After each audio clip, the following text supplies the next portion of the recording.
সে তখন ম্যাচ দারুণ আছে, তার সাথে উড়াপড়া কনফারেন্স করা এভাবে সব কিছু।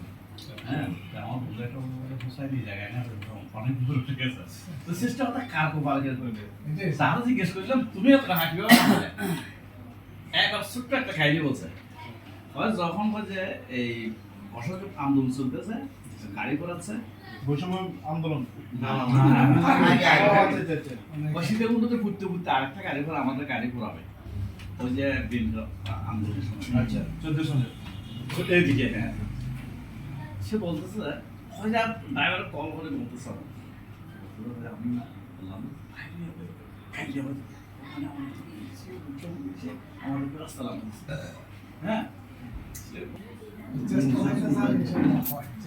তবে আমি বলি যে উদ্যোক্তা আমি এখন চাকরির প্রতি যেমন আমাদের কাশন স্যার তো ক্লাসে এদিক দিলে এদিক পড়া যেত না রে এতে বাসা ভাড়া দিয়েছে 70,000 টাকা টাকা সঙ্গে স্যার। হ্যাঁ এখন মাসে খরচ করে 1 লাখ টাকা, 1 থেকে 2 লাখ টাকা।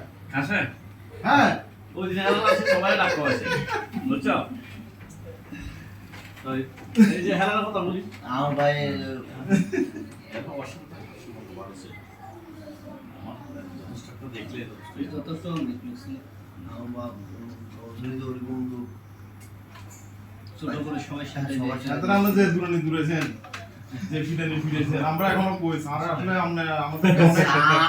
আমাদের পিছনে আমার মোটামুটি আমার পিছনে শ্রম যদি থাকে স্যার মানে স্যার আছে। হ্যাঁ স্যার আসলে আমরা আমার পিছনে কেন? তোমার আমার এভাবে টাইম না দিতে